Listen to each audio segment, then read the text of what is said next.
Hello friends, welcome back to my channel. कैसे हैं आप सब? होप करती हूँ कि आप सभी बहुत अच्छे से होंगे। हम भी बहुत बढ़िया से। सो गाइज, आप सभी के साथ बातचीत करने आई हूँ कि जो आजकल लाइक जैसे अभी वीज़ा वगैरह ओपन हो गए हैं, या आने वाले टाइम में पेरेंट्स या पार्टनर या कोई भी आप अपने फ्रेंड सर्कल या किसी को भी आप बुला रहे हैं, स्टूडेंट आ रहे हैं या बुला रहे हैं किसी को, तो सबसे ज़्यादा इम्पोर्टेंट चीज़ जो है उनका मेडिकल जो है ना बहुत अच्छे से होना चाहिए। इमिग्रेशन मेडिकल जो होता है वो तो होना ही होना है। आप वैसे भी अपना जो मेडिकल है ना वो ज़रूर करवाएं। और जैसे जिनकी एज मतलब पेरेंट्स कह लो, तो उनका तो मेडिकल, और जो विजिटर पे आते हैं उनका तो मेडिकल के होना ही होना है, होता ही है। मतलब कई अभी पता नहीं नया क्या रूल आ रहा है। अभी तो हॉलीडेज फिनिश हो रहे हैं, मतलब आज कल फिनिश हो जाएंगे। 4 जन के बाद सारा कुछ ओपन होगा। तो क्या क्या नई रिस्ट्रिक्शन आनी है या नए वीज़ा जो होंगे वो तो हम बाद में डिस्कशन करेंगे। आज हम डिस्कशन इस बात पे करने आए हैं कि जिनको अगर कोई मेडिकल इशू है तो, और वो पेरेंट्स हैं और वीज़ा पे आना चाहते हैं, या पार्टनर्स हैं या बच्चे हैं, तो उनके फादर यहाँ पे हैं या उनकी मम्मा यहाँ पे है तो उनके पापा और उनको आना है वहाँ से, तो उनके रिलेटेड जो मेडिकल जो है, अगर तो किसी को वहाँ पे कोई हेल्थ का इशू है, सबसे पहले तो उसका ट्रीटमेंट हमें करवा के फिर ही आना चाहिए। सेकेंडली, अगर वो उसको 2 या 3 साल लगने हैं, आपका वीज़ा एक्सपायर होने वाला है, तो आप जो अपनी मेडिसिन है वो आप साथ में लेके आ सकते हैं। लेकिन वो भी अपना डॉक्टर की एडवाइस सर्टिफिकेट जो भी उसने मतलब आपको प्रिकॉशंस वगैरह जो मेडिसिन दी है वो सारी डिटेल सर्टिफिकेट विद उसकी स्टैंप विद उसके सिग्नेचर जो है वो आपको साथ में लेके आना चाहिए। और जैसे कोई मेडिसिन छूट जाती है तो उसको हम बाद में कोरियर अगर करवा के मंगवाते हैं तो वो काफ़ी ज़्यादा कॉस्टली भी पड़ सकती है। कॉस्टली का मीन ये नहीं है कि उसको आने के लिए टाइम लगता है, या मतलब कोरियर चार्जेस ज़्यादा होंगे, क्योंकि डॉक्टर आपको जो मेडिसिन अभी दे रहा है वो आपको देख के दे रहा है। अभी 6 मंथ्स के बाद आपके अंदर क्या इम्प्रूवमेंट है वो आपको कोई प्रैक्टिकल देख के नहीं देगा। तो इसलिए मैं ये कह रही हूँ कि साथ में लेके आए। दूसरी चीज़ ये है कि मेडिकल इंश्योरेंस जो होती है वो भी साथ में लेके आनी चाहिए, खास करके पेरेंट्स की तो ज़्यादा, क्योंकि एकदम से आके इधर वेदर जो है चेंज होता है। जैसे आजकल इंडिया में बहुत ज़बरदस्त ठंड चल रही है, न्यूजीलैंड और ऑस्ट्रेलिया में बहुत ज़्यादा गर्मी चल रही है। मतलब कभी बहुत ज़्यादा गर्मी हो जाती है तो कभी एकदम से वेदर चेंज हो जाता है।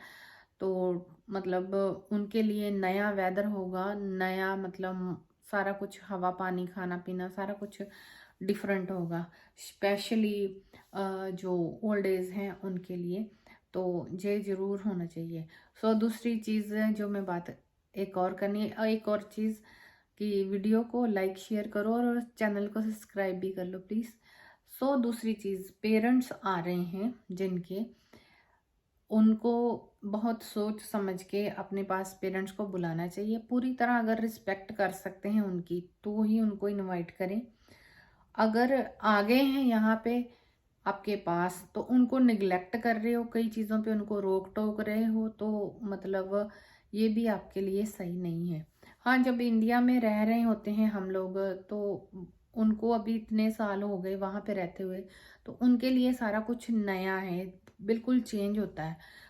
घर भी चेंज है, सोने का, खाने का, एवरीथिंग मतलब चेंज है। सो उनको मतलब हमारे अकॉर्डिंगली, यहाँ के अकॉर्डिंगली करने के लिए हमें थोड़ा बहुत उनके साथ, उनके जैसा, उनके हिसाब के साथ मतलब अपने आप को चलाना है।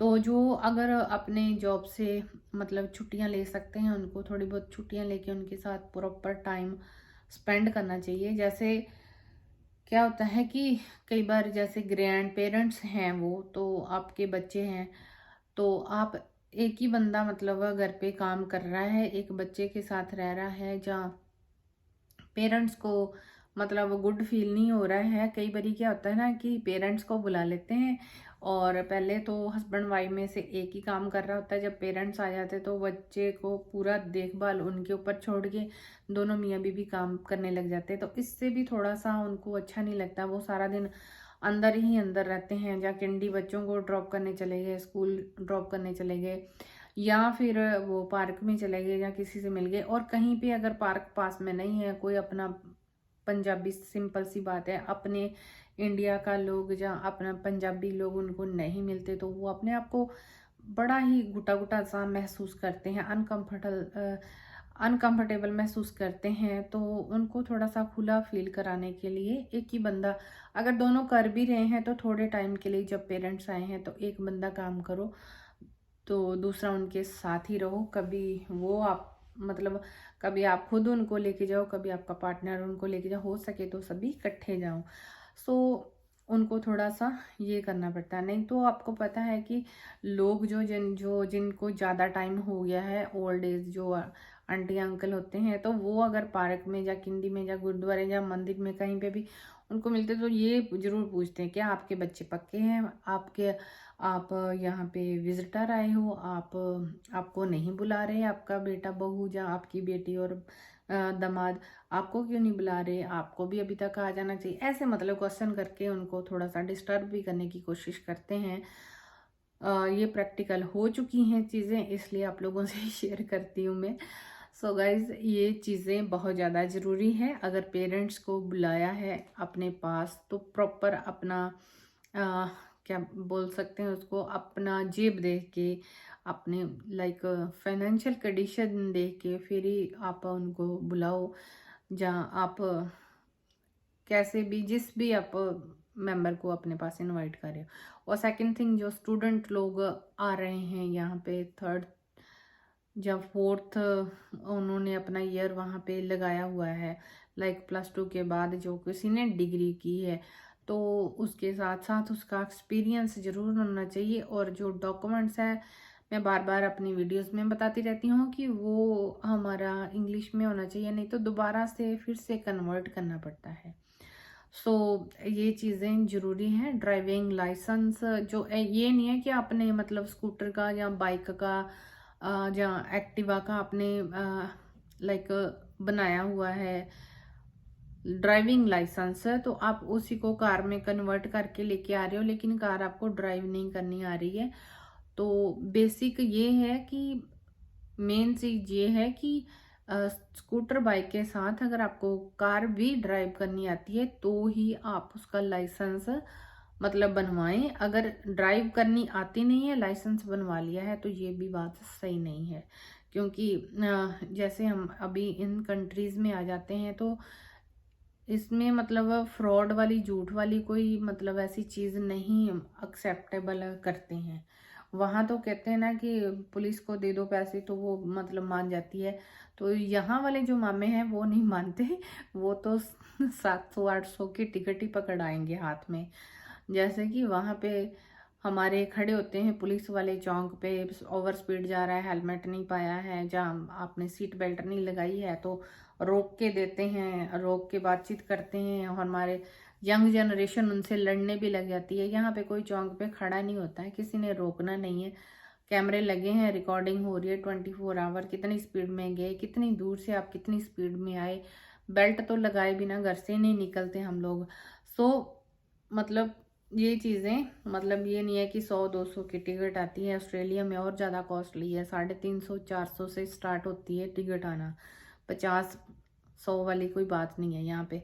तो ये चीज़ें जो है ना, मतलब फेक कुछ नहीं बना के लेके आना, ना मेडिकल सर्टिफिकेट, ना ही ड्राइविंग लाइसेंस है, ना ही कोई डॉक्यूमेंट्स। जो आपको प्रैक्टिकल आता है वही आप लेके आए। और अगर कुछ प्रैक्टिकल नहीं आता है तो प्रैक्टिकल सीख लें, जो आपके फ्यूचर में आपके बहुत काम आएगा।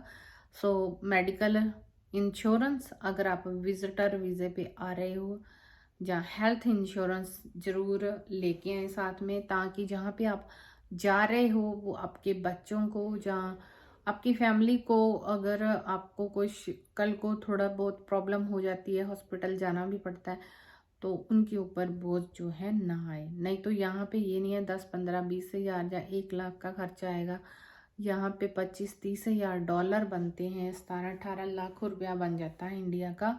तो इतना एक्सपेंस आता है अगर 2 दिन हुई वहाँ पे रहना पड़ा हमें तो।